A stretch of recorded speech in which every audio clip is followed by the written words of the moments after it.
On we are. I just burped. That's my hello to everybody.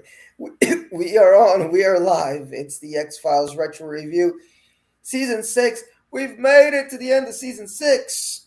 And so tonight it's the big one. We're going to review 5 episodes. And then after, we'll give you our season wrap ups, tell you our thoughts about the season. And then we'll give you our top 8 episodes from season Eight. All 6. right, Then good. we'll give I you our was skip waiting for that watch number. from these bunch.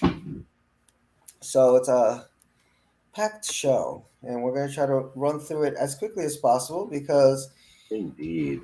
we are tired as hell, y'all. So I want to thank everybody that does listen and subscribes and likes the channel because this is a total labor of love. Because the last thing I want to be doing right now is be here.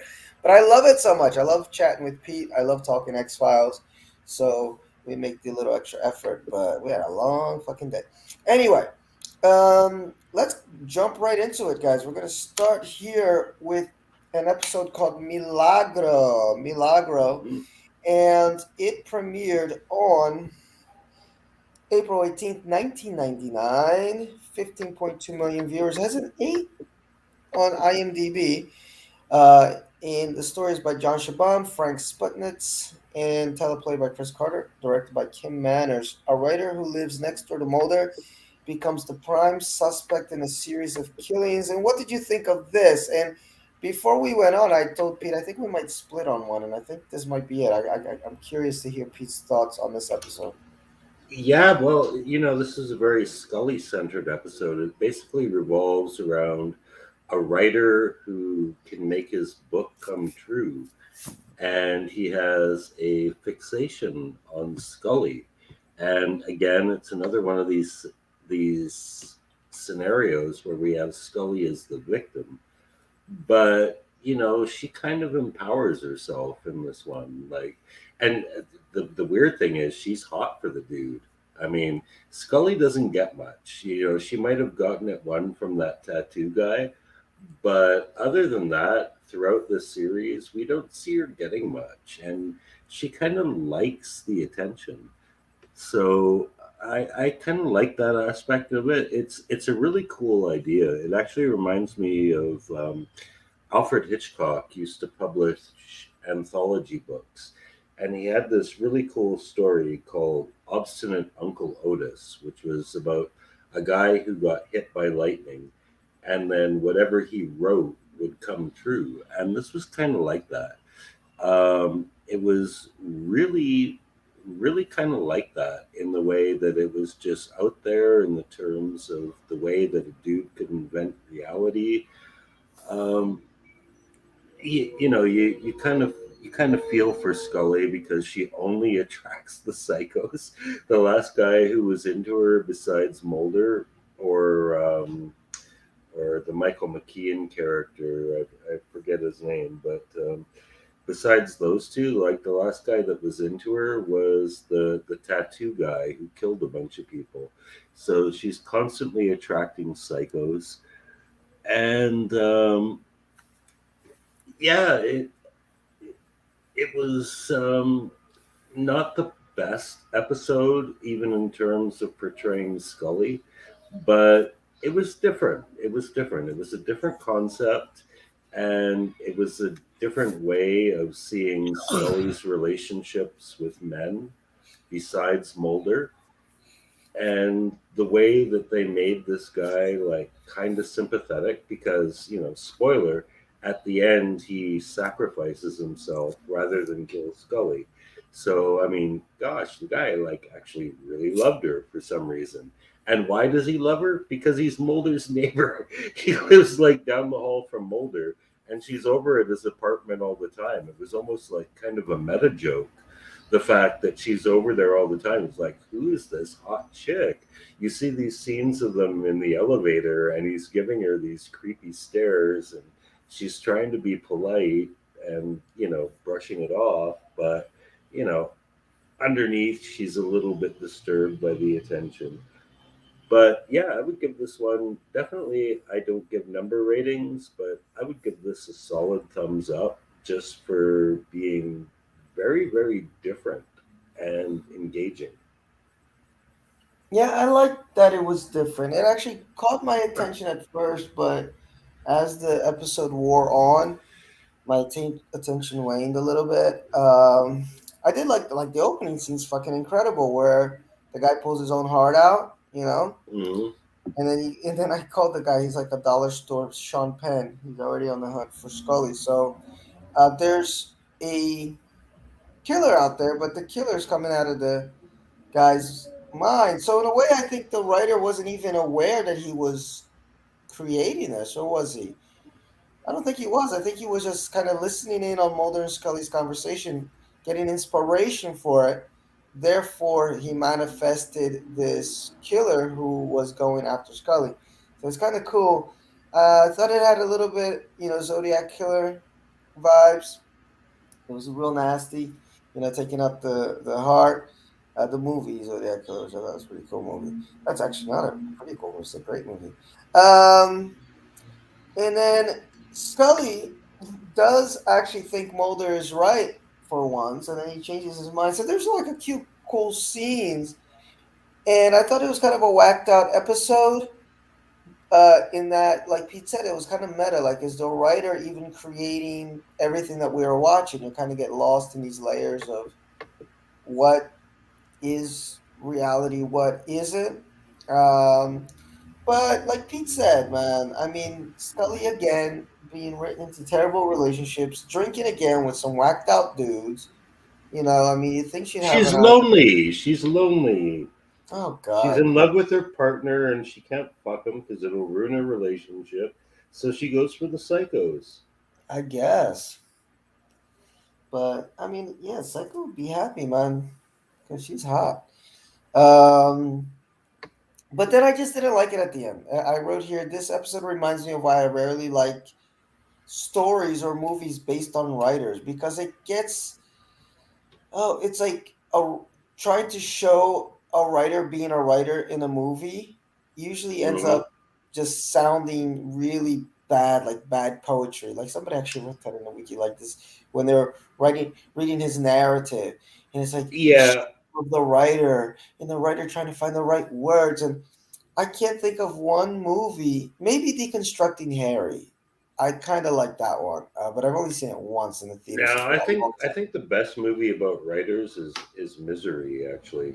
Um, Misery. but That's a classic. yes, yes, yes. But even But then, yeah, he's not writing in. I mean, he is writing in it, but it's not. It's about the psycho bitch, even though it's about a writer. But it's not yeah, like the but process of writing. It's like a no, whack. but it's a weird process of writing. Like he says to her, like this is not the way books normally get written.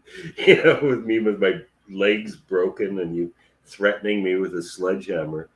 But yeah, I think a criticism I would agree with this about the writing process is, I mean, I've been writing professionally for close to 20 years, and yeah, the process isn't like these angst-ridden artistes that we see in this episode. Like they're not sitting there in their loft apartment having these brilliant moments of inspiration using prose.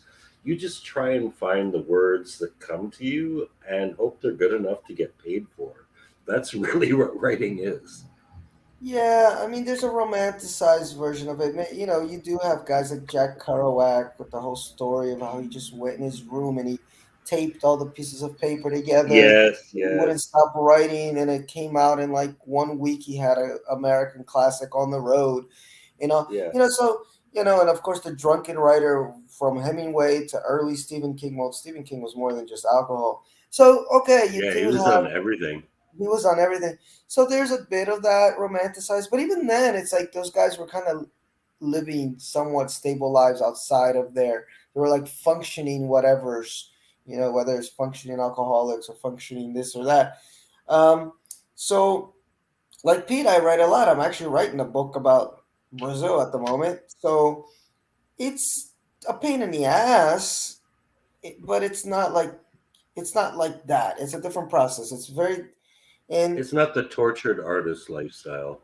Yes, it's not the tortured artist lifestyle. Exactly. I think, which is why I think I like deconstructing Harry, because it's just kind of, Woody Allen is just fucking with everybody. He's like at this party and he's just getting ideas from everybody. And that's pretty much what writing is. You're just kind of seeing everything around you, just taking bits and pieces of it, you know, and not like Dead Poet Society, where you're trying jumping up on tables and, awakening the spirit of Walt Whitman inside you. It's like, no, Walt Whitman is fucking Yeah. awesome. You read it, you get inspired by it and say, good Lord, can I do something that even approaches that level of poetry? And then what's And worse is when they try to, I mean, that's when it gets bad, is when they try to show an excerpt of what good writing is, and it's so badly written, and you're like, oh my that God, is like, where the book Misery actually really worked out, because that was the whole point of Misery, was that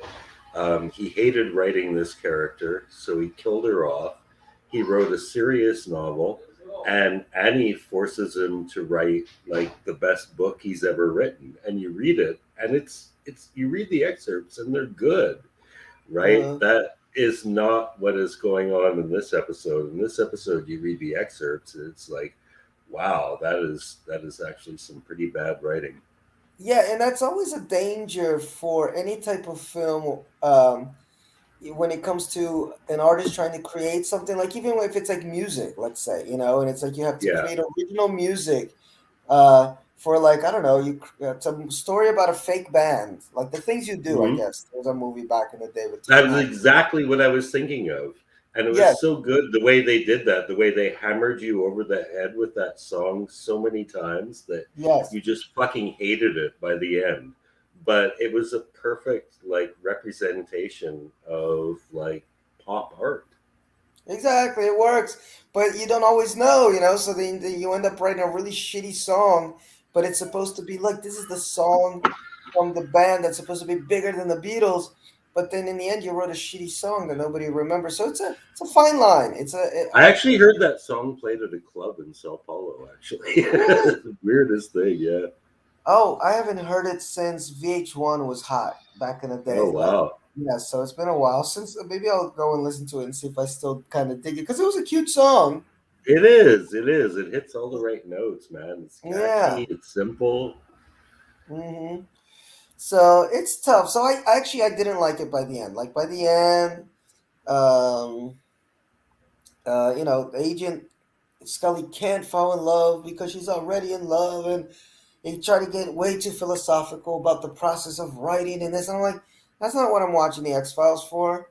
I'm watching it for like creepy dudes. Like the premise was awesome.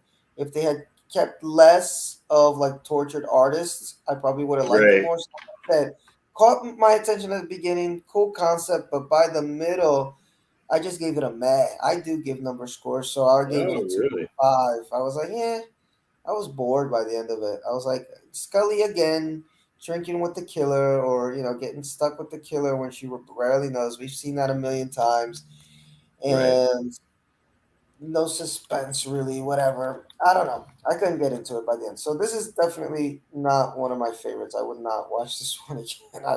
I got bored with it. But then we move on to an episode that surprisingly, in the X Files group, a lot of folks ask, it's a common question: what's the best X Files episode? What's the worst? And this one ends up on a lot of folks' worst list. And I remember Oh watching it my first run. god. Yeah. And I remember watching it first run and falling in love with it. I remember watching it when I did my rewatch some years back and be like, oh my God, this is such a great episode. And I watch it again and I love it. It's such a sweet episode. Yeah. But I think the issue, Pete, is similar to the issue people have with postmodern Prometheus. It's the woke crowd. Nothing against the woke Yes. crowd, except that they're annoying as fuck. And Yes. for postmodern Prometheus, it's like, well, if the whole story wasn't about rape, it would be better, because the doctor is making, force. It's it's rape with Yeah. animals. He's not Uh, really raping people. He's just artificially inseminating them without their yeah, consent. yeah, and With animal and DNA. yes, and this one, I think the woke crowd gets upset because it's very shallow view of like race relations and everything, and how in the end, it kind of It downplays diminishes it a bit. It downplays it a bit.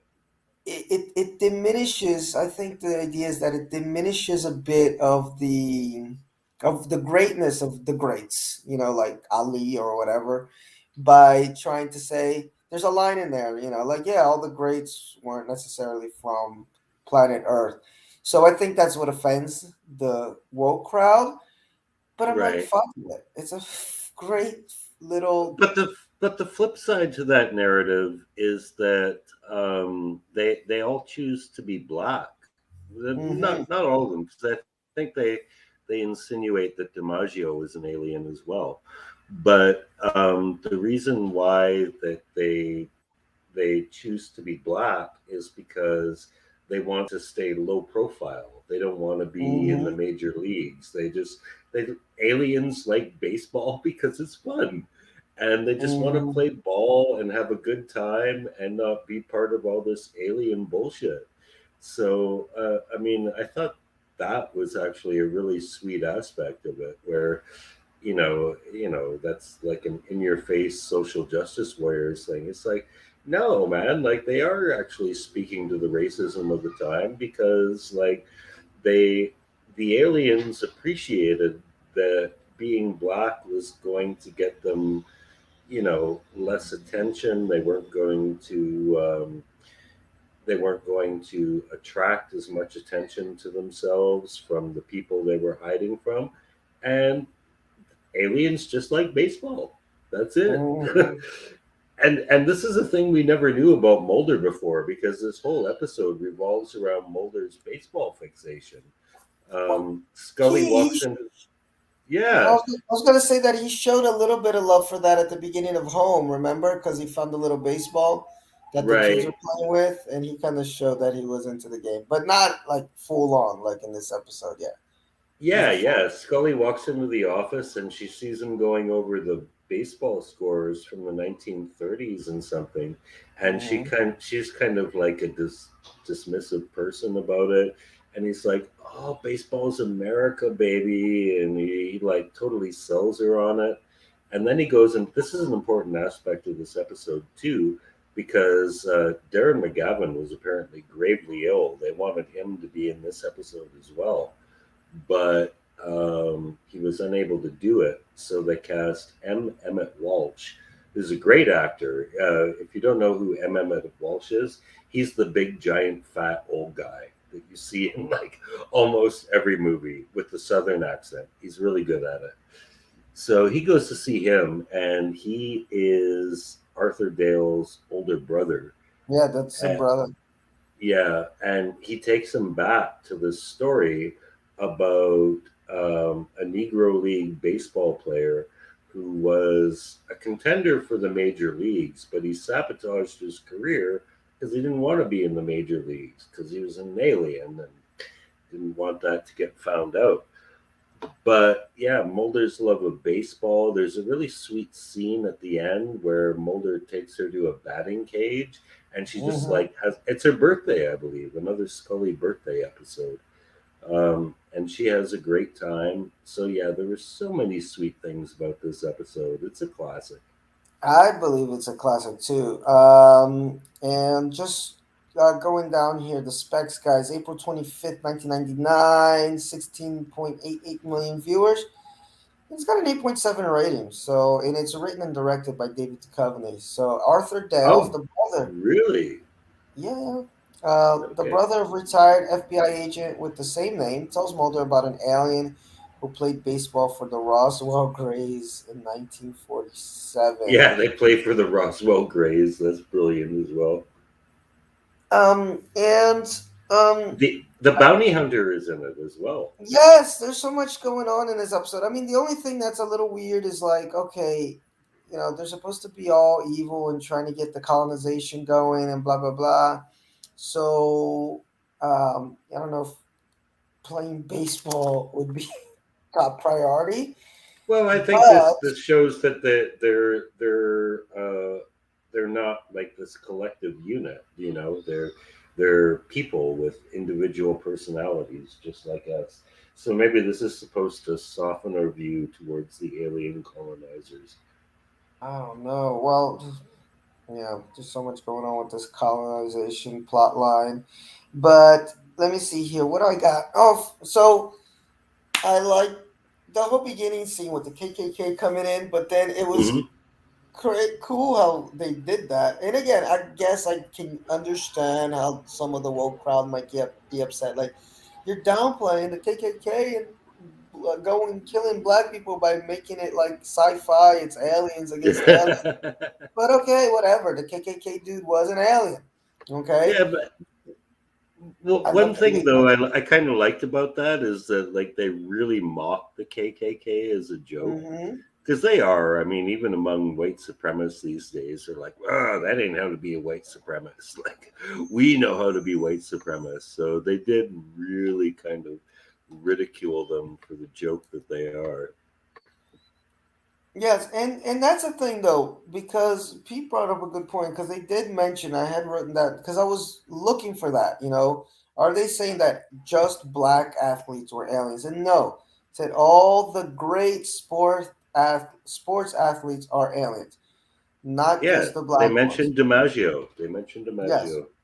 yes. I like that they made an allusion to Agent MacGyver. I love MacGyver. I was actually doing a MacGyver rewatch a few years back, and then I quit because I just got busy. But I was watching from season one, and what a great show! I love me some MacGyver.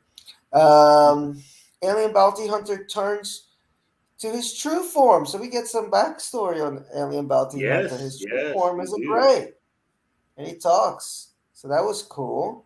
Hmm. Um, why did his blood turn normal? I didn't really get that. Why he didn't have like the acid blood, but okay. Uh, Yeah, so in the end, I said, okay, I get the criticism. It's a little shallow on the race issue, but better than anything X Files has ever done before on race issues, that's for sure. And two, it's Yes. just a great, heartfelt episode. It had so much heart. And that last scene, like, if you want to understand Mulder and Scully, I mean, there's a bunch of scenes like that, but this is one of the top for Hmm. me. Just It's understanding their so relationship, cute. It's so how much they cute. love each other. And I'm a big baseball fan. That's my favorite sport. My favorite team sport. So, in baseball, just happens to be even if you're not a fan of baseball, it's such a slow, kind of pensive game that Hmm. it's such an easy game to make stories around. Whether it's a league of their own or Ken Field of Burns, man. Dreams. Ken Burns has that huge. Well, that's yeah. I didn't even watch that. That's that big ass documentary. But I'm just saying, in popular culture, there's been some really great movies about baseball where you don't have to understand or even like the game, but Hmm. because the game is such a slow, pensive game, it allows for these great dramas or comedies to work around it because it's just the game lends itself to that. It's a slow game where you get to really be one on one with each character, with each player. Moneyball's another good one. Um, Moneyball is brilliant. Yes. yeah, so it's a cool game that just I think it's better than football. I mean, there's a bunch of football movies and basketball. Those are faster, rougher games. Yeah, I So mean, I think football is a better game. It's a more entertaining game, but it's not a good storytelling game when you look at the history of football movies. yeah, for sure, because it just doesn't. There's not as much drama in football. I mean, the drama is, the quarterback's hurt. Is he going to make the touchdown? Yeah, of course. Whereas baseball, there's so much more that you can tell in a baseball story. Um, as far as the interrelationship between the people and where they're playing and this and that and the third. Um, they tend to be a bit better, and this story just was perfect that he picked baseball for that. So as we were talking, I actually moved this episode up to my top eight. I had forgotten it wasn't there. I had to remove one. I removed part one of a two-parter. I'm not gonna say what it is. There's only two two-parters, so it's one of those. And replaced it with this. So yes, high points for the Unnatural. So now we're moving on to Let me get some drunk Scully. Controls. Oh yeah. This is the one I told you. This is the guy's name, Morris Fletcher. He's back in that. Did you notice him? I did it. You had Are told you? me. Yes. He He's is in the in this background. episode. Yes, Okay.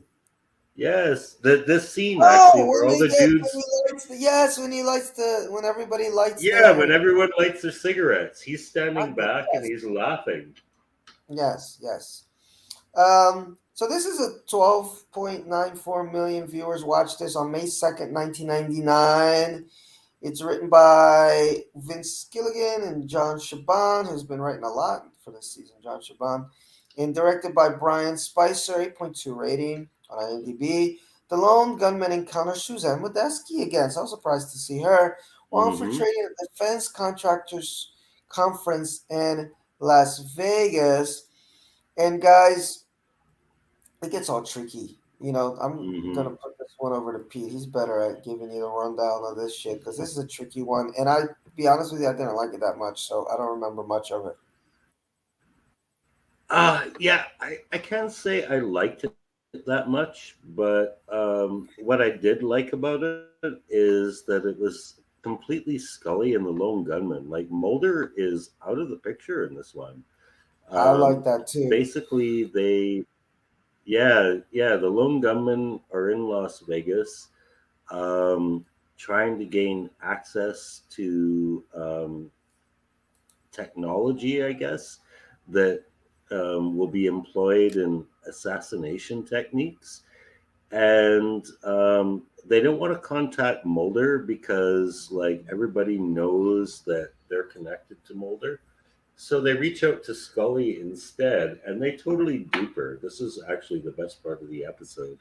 They Yes, with they the can they convince him that Mulder's in trouble, and she's got to get to Las Vegas now. So she comes and she helps them, and she helps them infiltrate this convention. And one thing I really liked is that you see how inept they are. They, there's this one scene where I forget which one of the lone gunmen it is. I think it's Langley, um, but he's at like a high stakes poker game, and he just like they probe him with questions and shit. They're checking him out, and he fails like every single one. It's like, oh my god, this guy's so dead. So he gets busted. The whole thing turns out to be about rescuing Suzanne, who is from the prequel episode, and she was basically like the love of Langley's life, the only girl that's ever paid him any real attention, and she turns out to be married to one of these CIA top secret operatives. And it's like, so you can see the exact minute his heart breaks. He's so crushed. It's like, you mhm. must be being mind controlled. And she's like, no, this is like the only way. And Scully kind of basically intervenes. It's an intervention, is what it is. She's been brought there under false pretenses, which she doesn't know until the end of the episode. As far as she's concerned, she's there to rescue Mulder, and the lone gunmen are keeping her under this pretense in order to get her continued help because they're in way the fuck over their heads. And she succeeds. She pulls it off. And then one thing I really did like about this episode, except for the drunk scene, this is actually worth talking about because she gets drugged. There's this like mind control drug that they were using on Suzanne, and they use on Scully as well. And she's in the casino, all fucked up. She's hot. She's like loaded. She's slurring. The lone gunmen are trying to help her. And there's this scene you see her in the GIF where she starts smoking. And she's like, anyone got a light? And like seven lighters come out. And yes, this is where you see Morris Fletcher. He's actually in the background, just Yeah, but he cracking gives her up. a slap in the butt. He gives her a slap in the butt. In this one, I don't think Yes. so. Well, that's what Okay. it says here. I'm on the wiki, and it says that he gives her a smack in the butt, which Yeah. is to kind of a callback to when he did it in the other But episode. he wouldn't even remember her, would he? Because like their memories of that No, I experience guess he were just said erased. this is a hot bitch. Yeah, Look, after being exactly, injected exactly. a drugged Scully is surrounded by a group of suitors. One of these suitors is Morris Fletcher, who offers a Morley cigarette. As Frohike drags her away, she gives Fletcher a smack on the butt. Yes, Go yes, back to that I Fletcher having remember. smacked her on the butt That when he I traded bodies. remember. Yeah, Yeah. yeah. But I So don't think that they know who they are, no, they But don't. They don't. It's just like one of those weird kismet moments. But yeah, that was good. And then after we get all this, there is actually the chance for Langley and Suzanne to be together. But she basically tells him like, as long as we're together, I'll always be a danger to you. Your work is too important. So she fucks off. And then Scully still has this persistent question: where the fuck is Mulder? And they're like, oh yeah, we got you here under false pretenses. And I believe the last words of the episodes are like, you mother. And then it cuts off. I also like Pete when she's doing the autopsy. Kind of Yeah. fucked up. Oh And yeah, yeah. She's like drunk autopsy. That was great. yes, and she's like, what was it? What did she say? Wait, they even have it here on the wiki. It says, "Oh, in my medical opinion, beep." Dana Scully Yeah. intoxicated, exploding. That's her medical explanation. He's dead. Um, yeah. So Fox Mulder does not appear in this episode, but he does do some voiceover work. I'm wondering if around this is the time where he's starting to get a little upset with Fox. When I found this out just recently, I didn't know because I always thought he left the show after season 7 because he wanted to pursue other ventures out in Hollywood. But apparently he was like in litigation with Fox, like he was trying to sue them for something. So I'm gonna read up on that before we get into season 7. That's So weird because he's still in every season. He just yeah, so he I don't wasn't get it. in them often. I don't know where I saw this. So in one of the X Files groups or something, and it said something about David Duchovny was suing Fox, which led to a lot of their bad blood, which led to him leaving the show. But I don't know. One I'll thing I read research it. recently in a literary group actually was that the main reason he's like spending so much time writing books now isn't because it was his great dream to be a writer, but that he just doesn't get offered parts that he cares about anymore. Because he's a serious X Files fan, man. If you read like the afterwards in his books, he always references the X Files, and he says like that's where he gets most of his ideas from.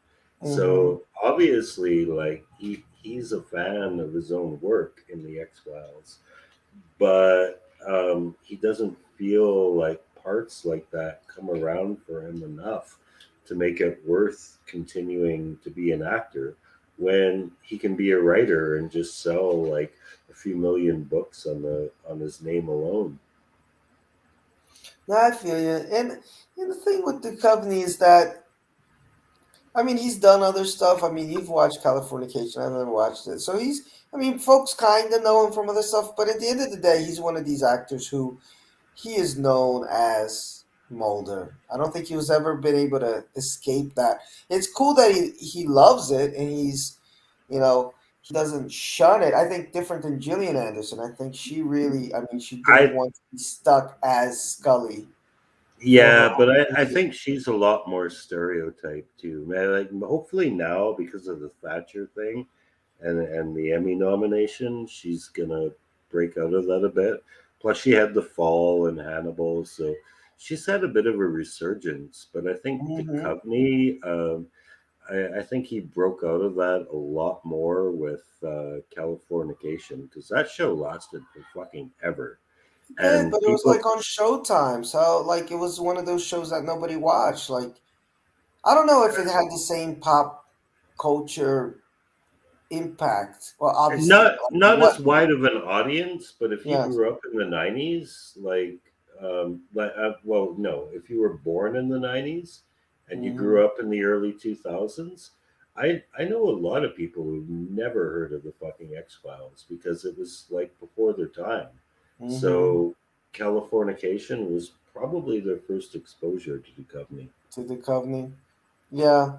I don't know. For me, he always seemed like a frustrated actor who just tried to break it big in Hollywood, try to be the next whoever, what's the guy? George Clooney, who started off on ER and then Yeah, did what he did, does what he does, but never managed. So, but at least it's cool when an actor does fall in love with their work, um, because there is that fear of just getting stuck as Mr. Spock, let's say, But Leonard Nimoy is another great example of a guy who really loves Spock. He didn't ever and shun he loved the show too. and He he loved the understood show. He it better wrote than a most bunch of people. books, directed some of the movies.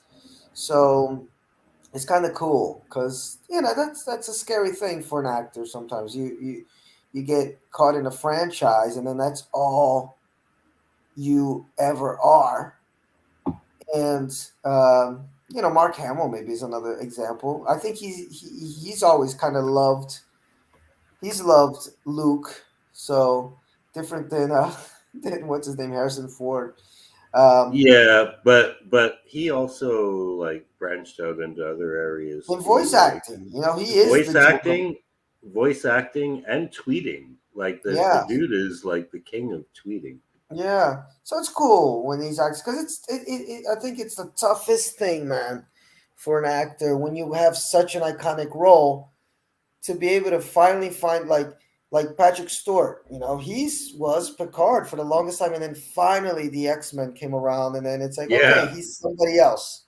You know, yeah, and but he's it's played a so lot of tough. bad guys too, which is really cool. Yes, yeah. No, he does. He's great. So interesting routes that both of these actors take. But I have always felt that although Jillian, I obviously personal opinion, I think Jillian's a better actor than Duchovny, but I don't think she has as much love for the X Files as he does. Even though No, she's she's been got a on the lot of show much resentment longer. for it, actually. Yeah.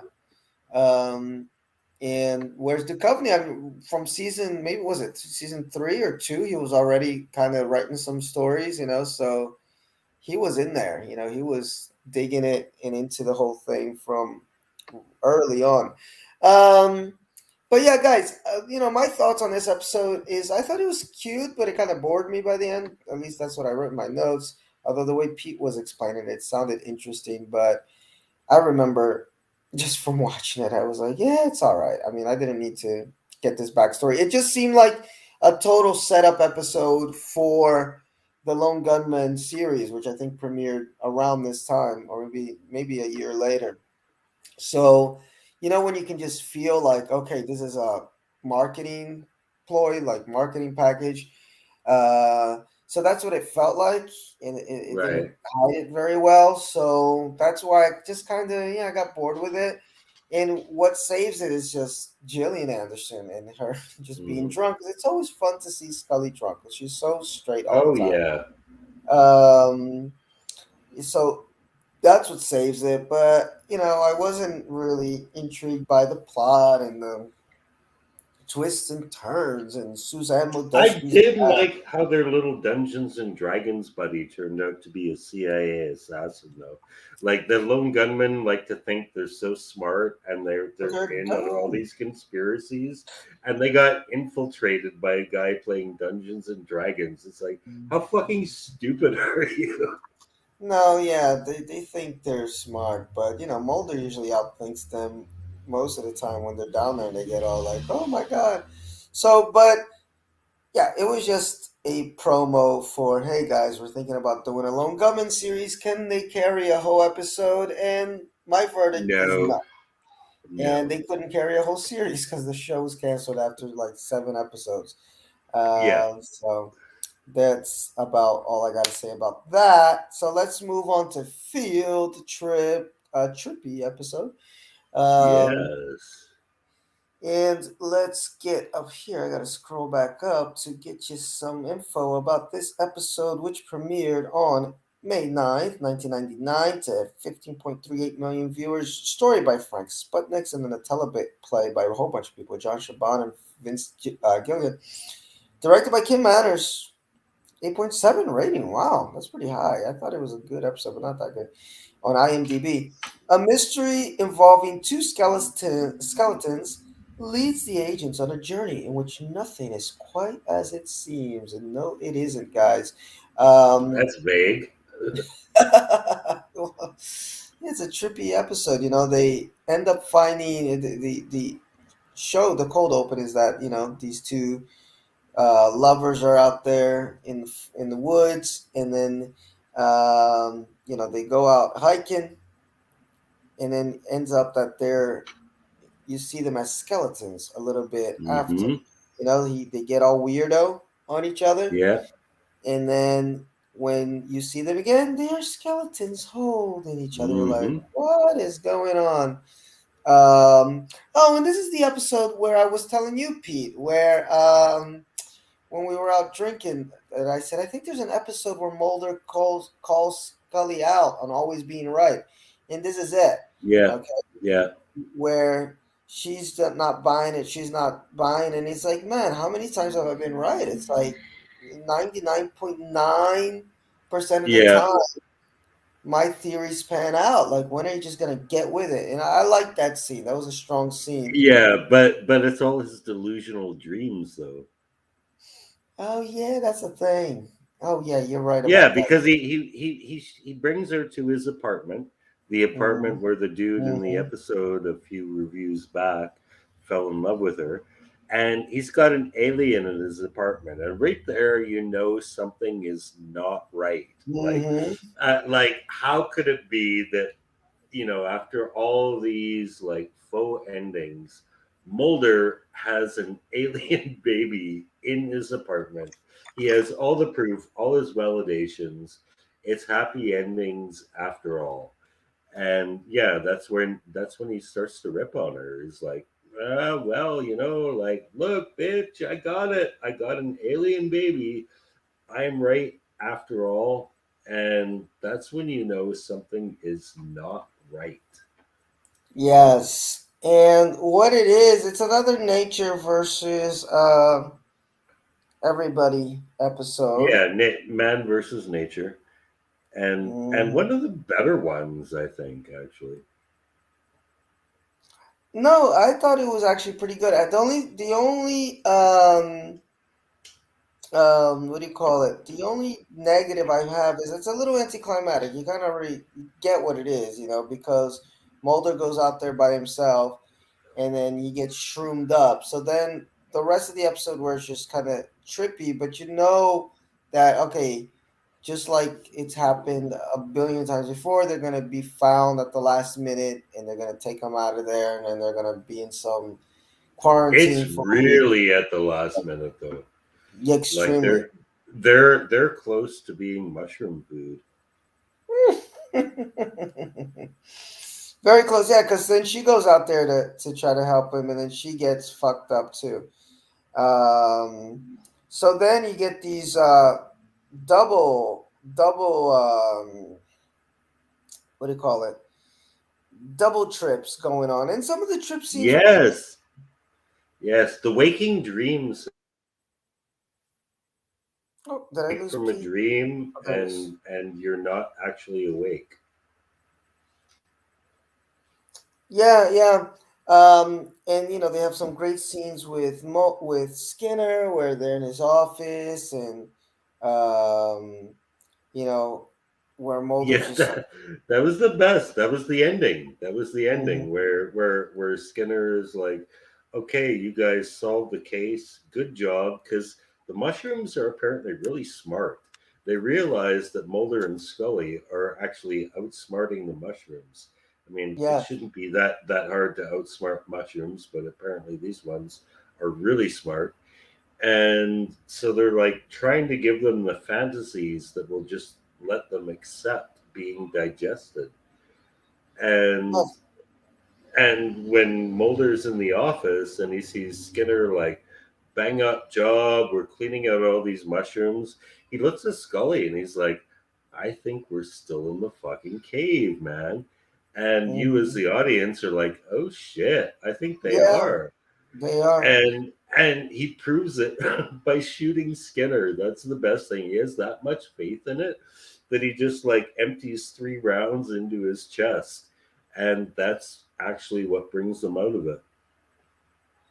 Yeah. By the way, so Pete, that scene is before the one where he calls her out. They're still trying to like figure out what is going on. Like Mulder brings out these brown mountain lights and blah blah blah blah. So this is before they get to the scene.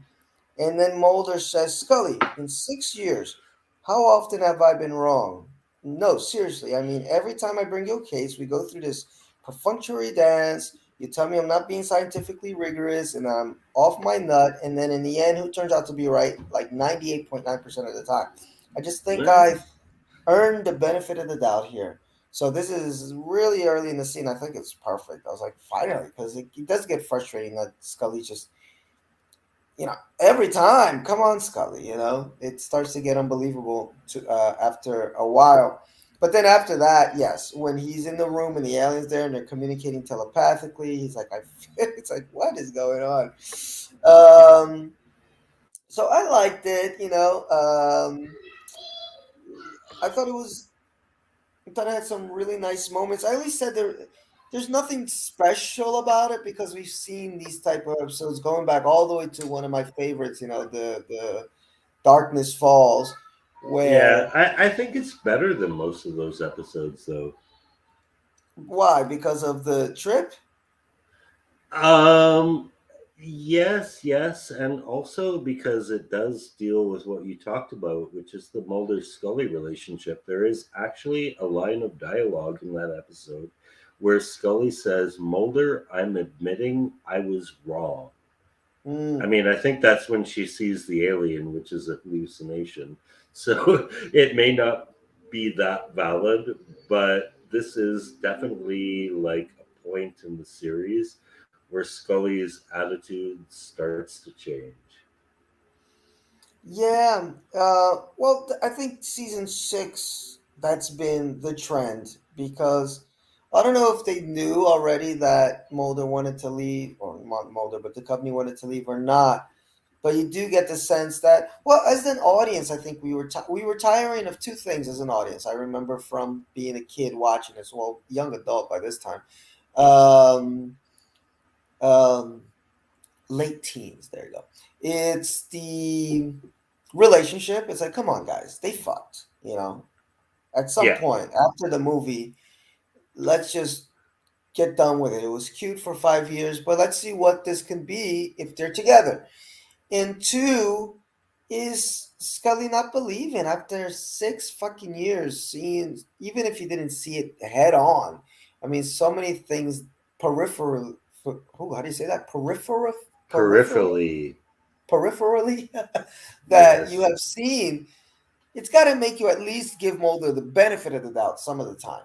Maybe you're Yeah. still going to give him the scientific, rigorous, let's go through the scientific method before we, in Mulder, there's a few episodes where he says that. Like, she asks him, why do you even deal with me? And he's like, because you keep me in line. You make sure that I Yeah, don't just exactly. go for the first Yeah, thing. you're my proof. You're my You're proof. my proof. Exactly. So that part's cool. But where it starts to get unbelievable and annoying is like, come on, bitch. Like, you just shot Newt Boy or whatever, like so, something's got to give. So I think as an audience, people are starting to get frustrated with this by season 6 and definitely by season 7.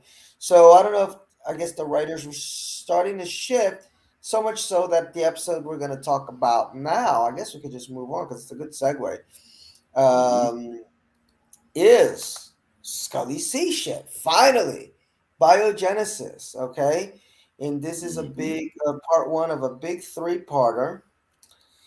And if anybody's a fan of Art Bell, there's a really good interview with Chris Carter about biogenesis and the sixth extinction and this whole thing that was going on at this time. So look that up. It's on YouTube.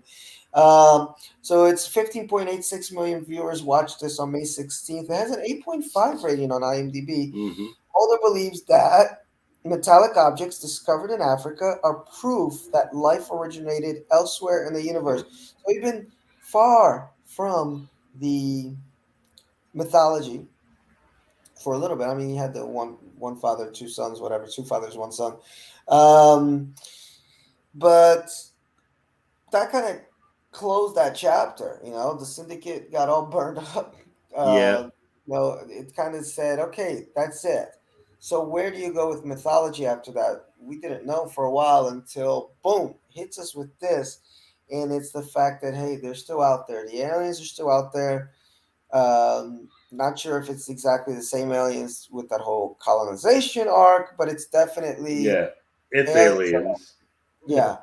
And what becomes the most important part of it is that Scully is the one that ends up really digging into it more than Mulder. And the story starts out there in Africa in the ocean. He finds a little piece of artifact, but then the guy who finds it brings it in his tent and it starts floating around, doing some crazy shit, you know? And eventually, um, oh, excuse me. Eventually, he does manage to get it to the U.S., right? Or no? Am I being? Hmm. Yeah, he does get it to the U.S., but he's killed for it. Okay, uh, but they were able to scratch. Do one of those things where you put the paper over and scratch some information. Ends Yeah, up that take it's an written. imprint. Yeah, Imprint. imprint. There you go. But it ends up it's written in Navajo code. So we got our boy Albert Hosteen back, Mister Agent. Wait, Back what? again from season 3, I believe. Yes, FBI man, FBI Yeah, woman, that dude. we're Oh, going on a spiritual journey. wait, what did I just see that on? We're going on a spiritual journey. Oh, Uh, years ago. Seagal, Yes, on deadly great ground. scene. We're going Yeah. on a. Oh boy, I love that movie. That's a great fucking movie. It's horrible, but it's wonderful. Yeah. Um, so yeah, so Mulder and Scully, they're trying to show that okay, the guy that this other guy's being framed for the killing of the dude from Africa who had the original artifact, and that the artifact is emitting radiation, right? So they want to get to it, but Mulder denies them access. And why is he denying them access? Because he's being held on tightly by the balls by a guy named Krychek, okay? Hmm. And Scully, she goes to Mexico to visit Albert Hosteen, who's in the hospital, and he finds out he's dying of cancer. So she's trying to get information about, how to translate this piece of artifact. Because, and maybe Mulder, maybe Pete can help me. I forgot how she got to believe that this thing had some special powers. I forgot now. But she does kind of get into it with Mulder. Um, she does contact Mulder. He's resting at home, and Mulder believes that the artifact is going to prove humanity was created by aliens. Oh, it's because Mulder's knocked out by something, right? Doesn't No, he's like basically on the verge of brain death. He suffers like this bizarre syndrome where like I don't know, like Yes, now I remember. I'm remembering his all of that. cognitive abilities are intact, but his external exhibitions are like a crazy person. He's Because basically it's like, something about this fucking artifact that makes him do that. As soon as he sees the artifact, he starts to have these fucking yeah, problems. he's in a permanent state of epilepsy Yes, yes.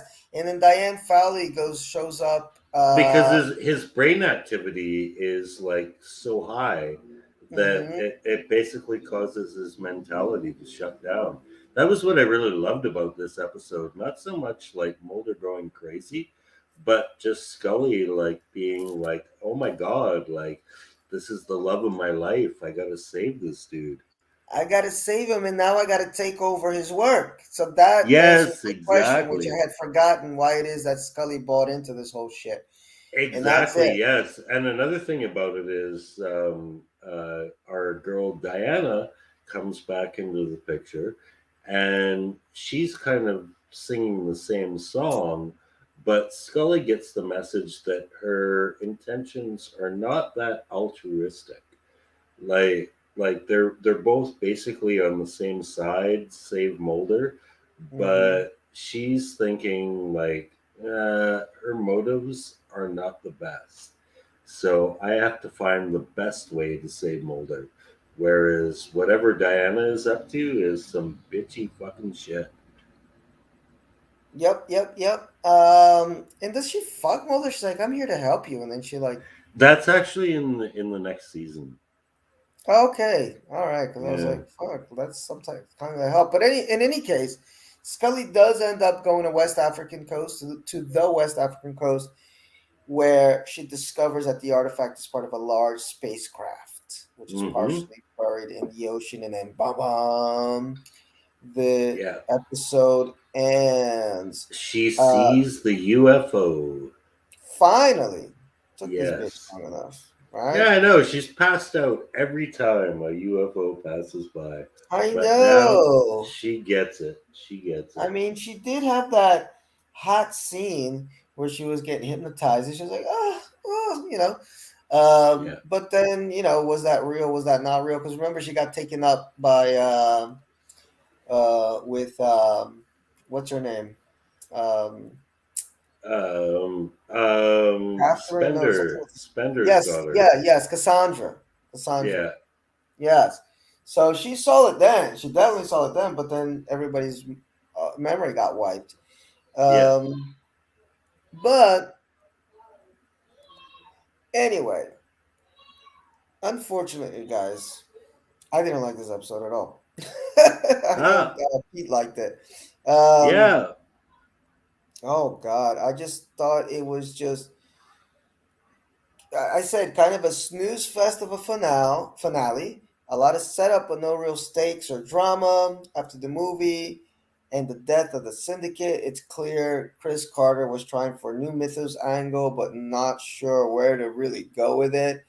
And that's what it just was like. Oh, we got to go through all this shit again from the start.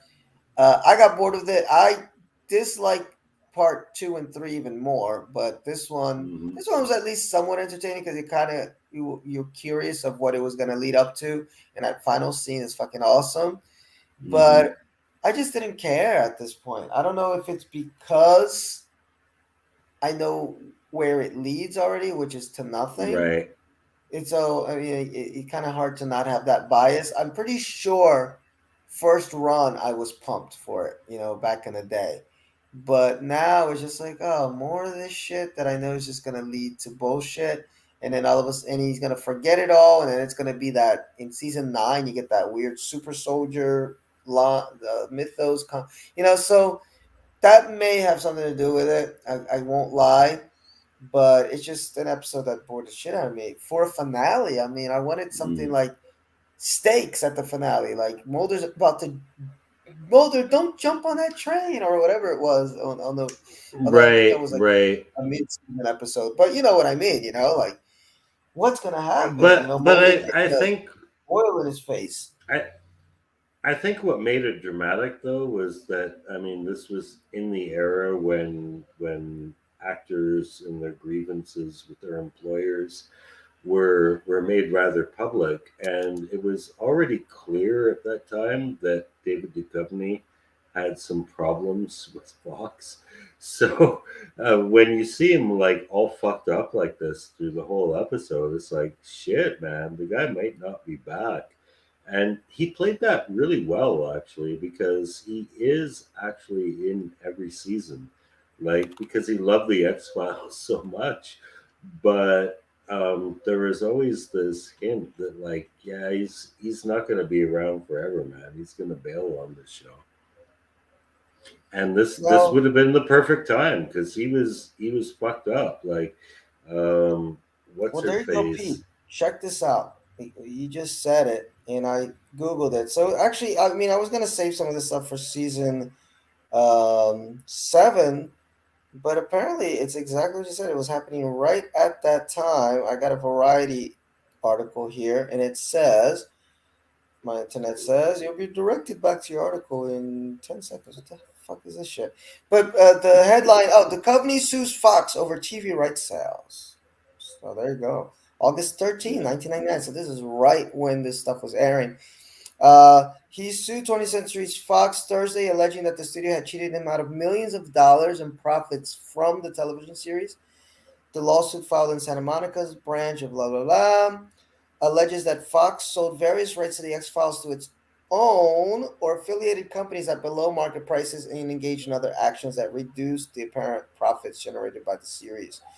Um, and the company also alleges that the series creator and executive producer Chris Carter conspired with Fox to cover up the self dealing, Oh, and conspiracy in the X Files. he was paid hush money amounting to, I never knew about this, to millions of Huh? dollars for his compliance. Carter, however, is not named as a defendant. Um, the company is not planning to leave the series, which is beginning its seventh season. Well, I guess they were wrong about that. No, Um, he stayed for the full seventh. yeah, he did. The company and his company King Baby are represented by blah blah blah. A spokesperson for Fox said it is the policy of this company not to comment on potential actual litigation. Of course, Um, yeah, so the series is hugely profitable. The series has generated a profit of 1.4 billion to 1.5 billion dollars to Fox over its life as a network series. Wow. Um, It's a good chunk of and change. yeah, so according to the compliant, David agreed in 1995 to extend his contract to do the show for 2 more years in exchange for profit participation, which was to be defined and paid, but states that because of corporate greed, Fox intentionally reduced revenues to profit participants by selling the show for less than it was worth. So there you go. That's the story right there, which may Hmm. have led to his eventual departure from the series. Even though what's cool is like what Pete said, he is in all 9 seasons of the original run of the X Files, just like in Yeah, piecemeal, but he's there. So that's kind of interesting. I never knew about that, and I had just it ran by my screen this weekend. But yeah, yeah. Pete, I don't know. I just wasn't into this episode. It's not like yeah, snooze fest for Okay. me. Snooze fest for me, and then it was worse. You know the continuation, and I hate voiceover episodes. This had a lot of fucking voiceover. Um, but anyway, guys, we have reached the end of season. Yes, yes. So let's do our skip and watch first, and then we'll give you a season rundown, like what we thought of the season as a whole, and then we'll give you our top eight. So for me, Milagro is a skip. Cool concept, but it just didn't hit it by the end. I got tired. Yeah, I'm gonna say Milagro is a watch for me, just because it is so completely unique that you could almost make like a movie out of that shit. Like, I think, any negative feelings may come from Scully being in the same position that she's been throughout the series. But if that wasn't Scully, you would probably find it a cool story. The Unnatural, definite watch for me. Classic, one of the best.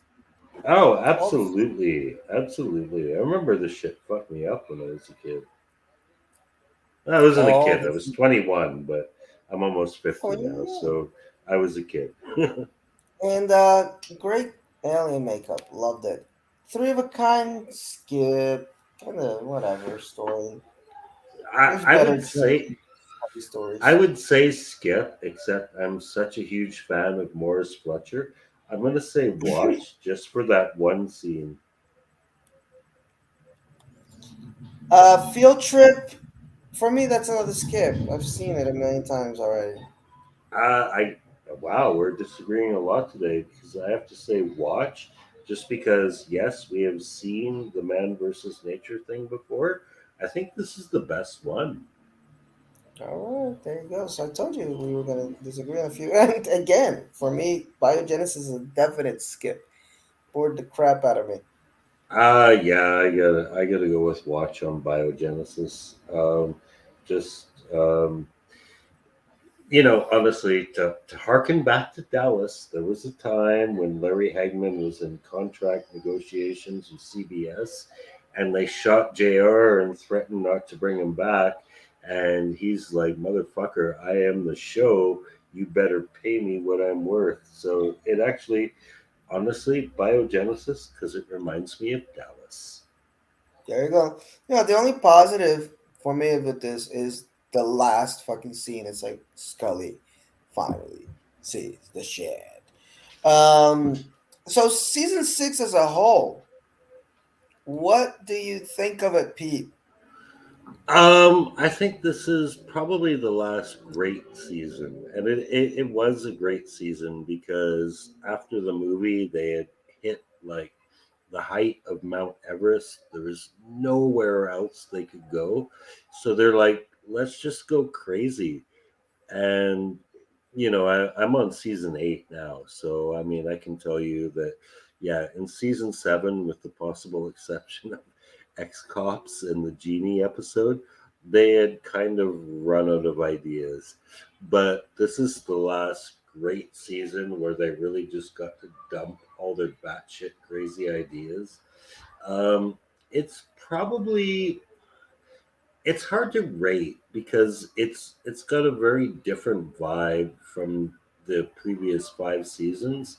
Largely, and I think the setting actually changed a lot too. Like when they moved from Vancouver to Los Angeles, I think they literally went Hollywood, Mm-hmm. and the change in location definitely resulted in a change in vibe as well.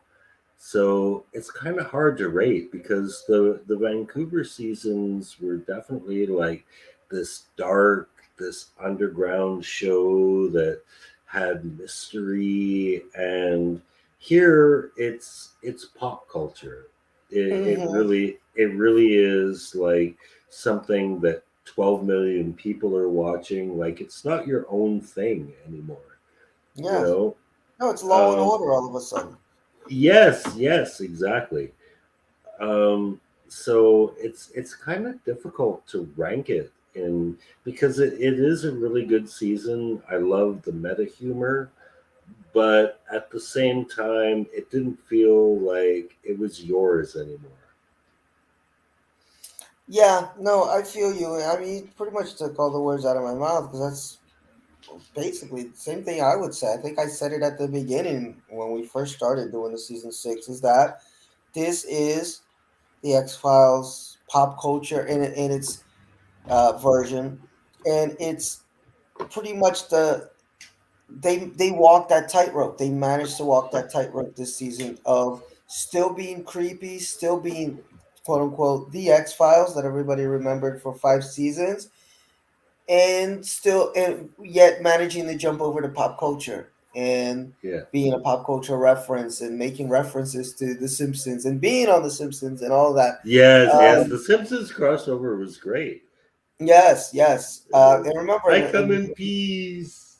in the first episode where the guy that works at the nuclear power plant is named Homer. So there's a lot of cool cultural references, a lot of cool guest stars, and the what do you call the pace is very good pacing on these episodes, and it's almost like a bridge. What's cool about the X Files, it lasted long enough to actually we could see the change of how TV was changing and how it was filmed, the Yes. different pacing of it. Yeah, because The Simpsons are sorry, the X Files and The Sopranos and Oz Exactly. actually were all on the air at the same time.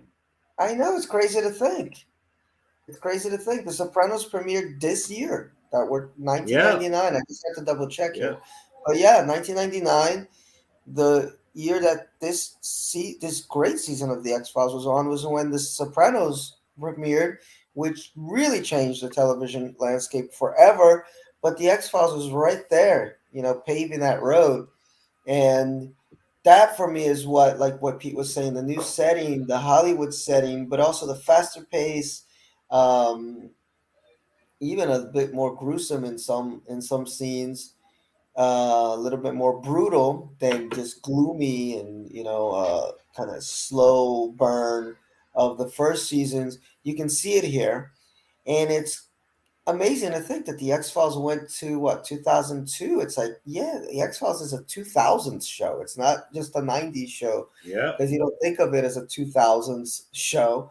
Um, and this is the season that really shows that with the camera work, the lighting. So a lot of positive things, guys. I mean, I'm kind of making a mock.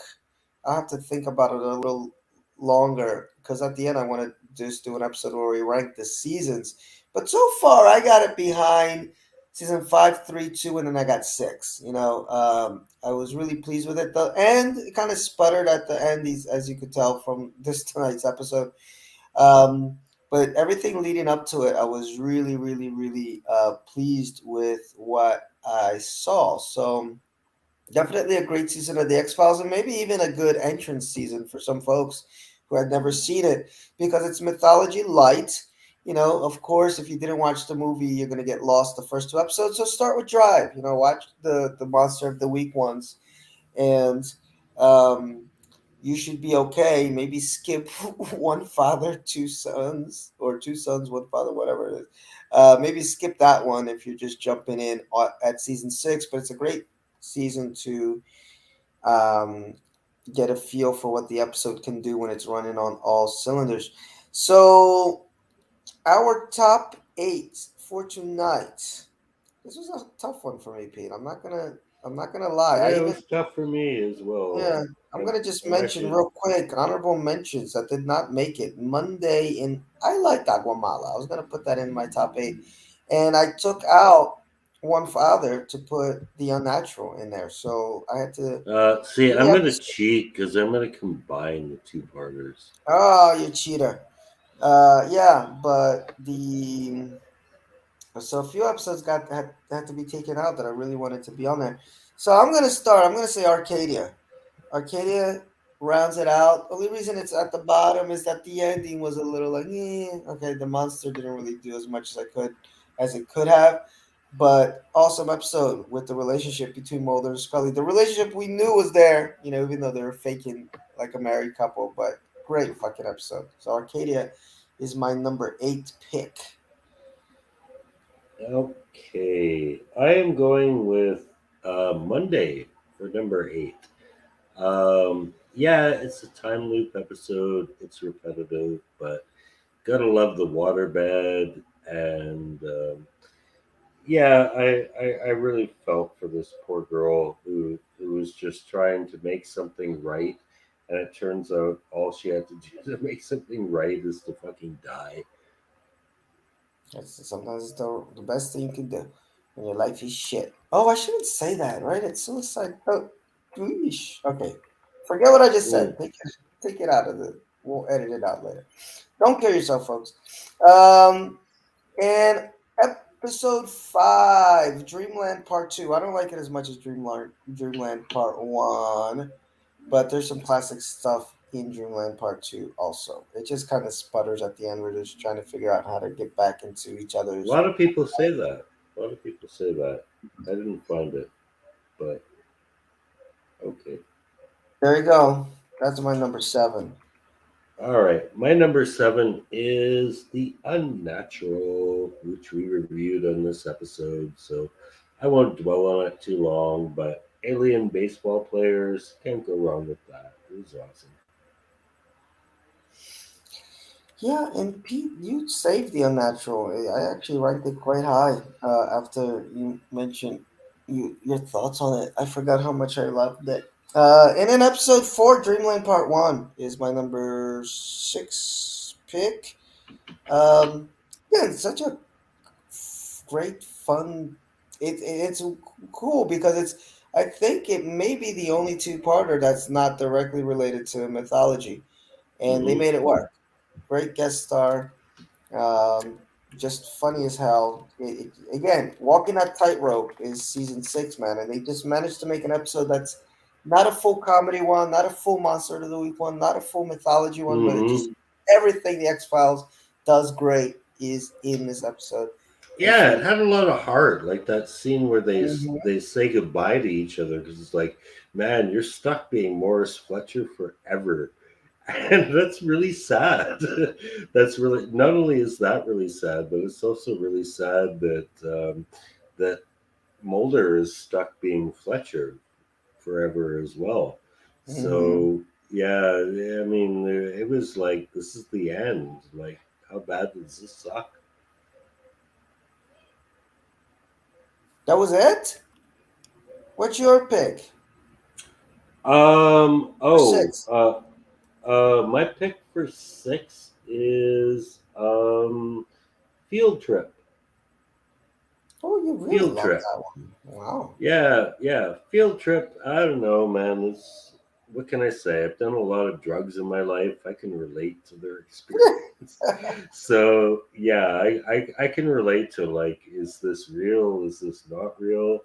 So yeah, and I like the swerves too. The swerves were really nice. Just like every time you think they're out, they keep getting pulled back in. Yeah, maybe that's what it is, man. Because the trippy stuff was cool, and I tend to get turned off by trippy stuff. Like it just does, it bores me. Like everybody's favorite movie, Requiem for a Dream. I can't stand that movie. It's like, Oh my god, that's like in yeah, my top 20. yeah. Like I just get bored with it. It's like, But that's okay, not even trippy, man. That's just like people getting high. Like, you don't even see it from their perspective, you know? Like, oh, but that's just like, there's some trippy imagery because that director's a little bit like that. yeah, Darren Aronofsky, yeah. Yeah, Yes. but it mostly comes from the mother. Mostly comes from the mother and her fucking diet pills. Yeah. Oh, see, you reminded me of some stuff. I watched it once, and it once was enough. I was like, this bored the shit out of me. And I was so excited for it because I really like Pi, his first movie. Um, my number five is Two Fathers. Okay. And I was debating, should I take one? Which one should I take off? One father, one son, or two fathers? And although I like One Son, it's a great setup episode. It's so fucking good, actually. But Two Fathers has the syndicate burning up, dude. I mean, you can't Yeah. get more epic than But that. that's also the end. That's basically the end of the series. It is. It can put a nice little bow on it. The isn't now remind me the cigarette smoking man. Does he burn down? He burns down the X Files building in the first episode or the second one? Or am I mixing mythology episodes up? No, he burns down the offices at the end of season Oh, six. season No, five. five. Yes, he's done so Five. much evil Five. shit. Here he shoots Yeah. his son. He shoots Yeah. Spender. Yeah, he shoots his son dead, man. Tells him Yes, right he tells him Mulder is the son he wishes he had, and then shoots him dead. in the Which is, basement of the X Files yeah. of the Yeah, FBI. which apparently never gets investigated. Like, if an FBI agent gets shot dead in Yes, the FBI office, you would think there would be a major investigation, but I nope. agree. No, it's funny you mentioned that because I just saw an episode in season seven where Mulder. It's the episode where Scully goes off with cigarette smoking man, and then Mulder shows up at her apartment, and the guy's like, "Oh man, people feel so much safer with an FBI agent here." And then Mulder's like, "Have you ever thought about how many people have, looked into how many people have died in this building?" Yeah. It's like, maybe not the best place, but yes. But yeah, that's the only reason, guys. But for me, I didn't cheat like Peter, but I don't mind if you cheated because you really got to do one father, one son, two fathers, mega great mythology, one of the best. But I just took one off to put the unnatural on in its place. All right. So I guess it's on me now, and that would be Biogenesis. I actually enjoyed this one. You gotta love the season endings, and I love seeing Mulder go crazy because his brain activity was off the charts. I loved Scully finding the UFO. I loved Diana being a sneaky little bitch. I definitely agree with Phil that the follow ups to this were really anticlimactic, but it at least builded your expectations. Like, this was an appropriate ending to the season, I would say, because we have destroyed the mythology by killing off the cartel. So you have to find somewhere to go with that. And they gave it a direction. They didn't really follow up on it, but this one episode definitely made you wait for season 7. Yeah, I mean, you got Scully finally believing, so that's the major thing to take away from that. Number 4, look at this. So Pete saved the day. Pete saved Unnatural, man, because it was off my top 8, and it landed all the way in number 4 now. Hmm. So we talked at length about it. It's got all the feels. If you need an episode that gives you all the motherfucking feels, this is it. Well, except for my number 3 pick, that has all the feels too. So yeah, that's it. We talked about it tonight, guys. Go back and listen. It's a fucking one of the best. Classic. All right, so I'm on number 4 now. That would be The Rain King, guest starring Miss Victoria Jackson. Just really pretty much what the season was all about, which was just taking the show in any crazy ass direction you could do. Got this guy who controlled the weather, but it's all because he has a crush, and it's all a metaphor for how Scully has a crush on Mulder, and he has a crush on her. Like, if you look at any X Files sites or blogs or anything, it's all about really the relationship between Mulder and Scully. And I think this episode really hit it. It had flying cows. There was a flying cow in this episode. And it has like one of my favorite lines in all of the X Files, which is that cow had my name on it. So I mean, yeah, this was brilliant. I loved it. No, brilliant episode, and it's my number 3. So you hit it on the head right there. This is number 3 for me. Again, all the feels aside from it being quirky and weird and just being like we've been saying all night about season 6. This show managed to be pop, but still weird and still freaky and still quirky, and still great. And one of the my favorite things about the X Files is its ability to be able to put Mulder and Scully in the back seat and allow these other people to tell the Yeah, story. So it's really about them. And for me, yeah, that started way back with Clive Barker, which I really love. You know, with Peter, the fuck is his name? Not O'Toole, the comedian Peter from Young Frankenstein. I forgot his name now, guys. Boyle. Peter Boyle. Yes, I mean he was the center of that episode. I think he even won an Emmy for it or was nominated. Hmm. But it was also 100% about Scully, about Mulder, and they learned on that episode how to do it. And from there, they managed to do it more than a few times. You know, the ghost who stole Christmas, whatever that was. That was a great little Hmm. episode. Um, and this is another example of it. Beautiful, beautiful, and so much fun. And you know, if Mulder didn't fuck after this episode, then I don't know what the fuck is wrong with him. Yeah. Time to fuck, boys and girls. All right. So what number are we on now? This would be well. I have 2 left. I went first, so this is your number 3. All right. My number 3. God, this is hard. Okay. I want to say first of all that I omitted the Christmas episode just because Christmas episodes by nature are generally manipulative, but it was a great episode. Yeah, So I'm dude, just gonna. was that this season? I can't believe I skipped it. Like that definitely would have been in my top 8. Yeah, That was this yeah. season. Yeah, it was. I, Oh I I'm God. gonna I'm gonna omit it just because I find Christmas episodes manipulative and overly themey. But I will say Hmm. that was a great episode. But Oh yeah, for my I'll number, give it a. honorable mention right along with you. I totally forgot that it was this season. I would have put it on my list, but go ahead. I'm sorry. Yeah, for my number three, I'm going with Triangle. Mm-hmm. Just because it was so batshit fucking crazy. Like, if you had come out of the cinema seeing the X Files movie, and this was, I believe, I think the second or third episode in season Mm-hmm. six, you Yeah. go into that, it's like, what the fuck am I watching?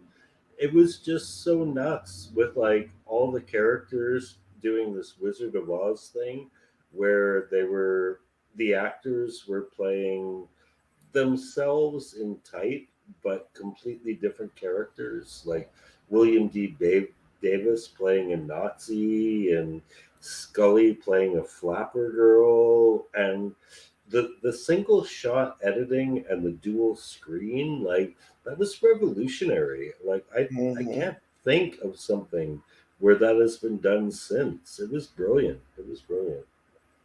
Yep, that was episode three. And boy, oh boy, man. I mean, maybe in my top eight, at the top of my top eight should be just the first six episodes, maybe 8 episodes of this season. Look at this, Pete. We Yeah. got the beginning, Drive, Triangle, Dreamland 1 and 2, How the Ghost Stole Christmas, Terms of Endearment's okay, and then The Rain King. Like, Right. tell that's a hell of a beginning of a season, man. So really awesome season six there. And then for me, I mean, you're kind of taking my picks just one below what I ranked them because I put the Triangle as my number two for pretty much the Huh? same reason you said. I remember watching this first run and being like, "What the fuck am I watching?" But this is fucking incredible, and it still holds up. Beautiful photography, beautiful camera work. Um, and it's the X Files going batshit crazy because they can because it's the it's we can do what we want like Cartman. I do what I want. Yeah. We made millions for this company, and we can do whatever the fuck we want. And they did, and it was so much fun. So Triangle is up there, definitely a great episode. All right. So, as I get into my number two, I wanted to say I don't believe I mentioned Arcadia, which I fucking loved, but that definitely has a place in my heart. But for my number two, I have to go with the two-parter, Two Fathers, One Son. It was basically what could have been the perfect ending for the X Files. If you just tweak that episode a bit, that would have brought the series to a perfect end. They didn't. They extended it, and I'm kind of glad they did because I'm on season 8 now, and there are definitely some good episodes to follow. But this was basically a conclusion, and yeah, I felt it. You had William B. Davis at his best. You had all your explanations answered, which of course they doubled down on later, or you wouldn't have a show. But still they did that. If you want to stop before you get to the, shall we say, Duchovny-less episodes, this would be the two-parter to stop with. I agree. I agree. I'd say watch all the way up to before this last one. The what's the mythos of Biogenesis, and Yeah. you'll have a perfect little series there. Um, yeah, and I'm gonna get to my number one pick, and again, what Pete said, that could have been a great ending. I think a lot of old school fans feel that's a great ending, and others feel the movie is it. They say the X Files ended after season five, so to each their own. But I agree with Pete. There's some good stuff in the future, just not much in the mythology department, but a lot of great Monster of the Week episodes. And my number one pick is Drive. I really love this episode. It's Okay. for me, this was the shocker episode, Pete. When I one because I don't remember it from first run, even though I remember every other episode from the beginning of season eight. I don't know what I was doing. Maybe I was getting drunk or something that night. and I skipped Drive, so it was a revelation for me when I rewatched the X Files a few years back because I had just finished Breaking Bad. I was like, oh shit, Mhm. look, it's Bryan Cranston. And then learning that that's the role that really got him that part. And I was a big fan of Malcolm in the Middle, so I liked seeing him in all these more dramatic, crazy roles.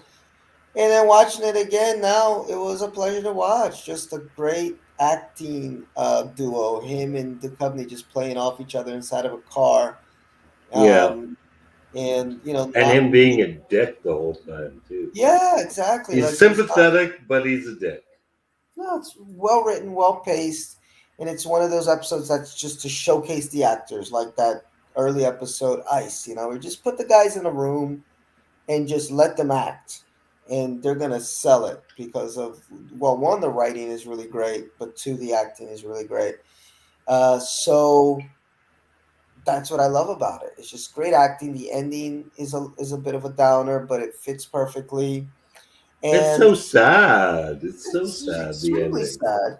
And right off the gate, from this is episode two, right after the beginning, because season five was the end, the season finale. So this is the beginning. But as soon as we get that out of the way, and we get to let's get back to X Filing in our monster of the weeks, it was just showing us as the audience, look, this is what the show is now. We're in California. Look, desert landscapes, bright Lots of lights, desert, yes. lots of desert. We're not filming in the dark anymore. We're not filming with some, Yeah. those big I flashlights. grew up in the Pacific Northwest, man. It is like that. It's fucking dark up there. Yeah. So it showed us, it gave us at least, the audience confidence that look, we're in a different direction. We're on speed now. This is like speed, the X Files version of speed. We're going fast. We're going in this direction, but we can make it work, and it's gonna be cool. Go along for the ride, and I'm like, I'm there. And then you hit us with Triangle right after. What a Hmm. two, 1-2 punch. So Yeah, definitely love that episode. And then I'm yeah, imagining Pete's pick. yeah. I definitely got to give some love to Drive as well. Um, it was an episode I didn't remember, and I'm not going to dwell on this too much because I said this when we reviewed it the first time around. But yeah, when I saw it again through the different lens of Breaking Bad and all Vince Gilligan has gone on to do, and Bryan Cranston. Um, yeah, I think that's a great episode and could easily be in my top eight. But I am cheating, and my number one is Phil. Can you guess it? It's a Uh, two-parter. does it end with land? Like Yeah, Birdland? yeah. Land? Dreamland. Oh, Dreamland Dreamland. is beautiful. Dreamland is beautiful. I'm a big Spinal Tap fan too, as well. Some movies just have cults, and this is Spinal Tap is like one of the great cult movies of all time. And I think, Unbelievable. yeah, I think Michael McKean is so good at doing these things. And if you were to pick an actor to switch bodies with David Duchovny, this was perfect. I mean, just the way that we had that teaser with that episode where he switched bodies with the dude with the tail, but it didn't go all the way. I think this really went all the way. Like Morris was all about being Mulder, and Mulder was all about being anything but Morris. Hmm. And yeah, it actually shifted the focus from Mulder and Scully to really being about those two. Like how badly Fox wanted to get back to his loser life and how much Morris saw he could capitalize on Mulder's loser life and make it Hmm. work for him. Like that two-parter was just great. And the best thing about it was technically it didn't happen. Because when the UFO passed over, like everything just reverted to the way it was. So we had all this crazy shit going on, but it didn't happen. Nobody remembers it. Yeah, and this is one of the few times when the the Men in Black, whatever, the memory swipe trope works for me. It's cool. It's cute. Like at the end, you're kind of like, okay, they kind of dragged a little bit uh, for them to get back in their bodies, but okay, you knew they were gonna get back. Yeah, Um, but I like how the waterbed stayed there, and they played with that. They played with yeah, that throughout the season. Um, and it's a great classic. It's a classic episode. I'm also a big fan of Spinal Tap, and it's a movie that it's so. I mean, I'm not. Pete's the torrent guy. I prefer to do streaming. It's a difficult movie to find on streaming. In fact, I have never been able to find it. So I haven't seen Spinal Tap since I was in the U.S. So it's been a long time. I always look for it, see if it pops up anywhere, because it is a classic and I've seen it a bunch of times. I don't, and Pete knows I don't like to rewatch movies, but that's one I've seen at least 5, 6 times. Um, so yes, I mean, definitely worthy number one. Worthy season, man. Season 6. I might even bump it up a couple notches by the time I'm done the series as far as season rankings. And we will be back next week talking about a not as amazing season 7, but still mm, watchable, still entertaining. I've been entertained by a lot of these episodes. It's just they're kind of vapid in the end, kind of shallow, yeah, yeah. uh, but not bad at all by any stretch. So we'll be It's back. just a drop in quality, major drop in quality. Yeah, But there are some really nice episodes in there. there are. For me, well, I'll talk about season 7 next week. You know how I feel Yeah, about it a little bit. Okay, guys, thank you again for the love, the support. Keep X filing out there. We're going to bed. At least I am. And that's it. Okay. Until next time. Bye bye. truth is out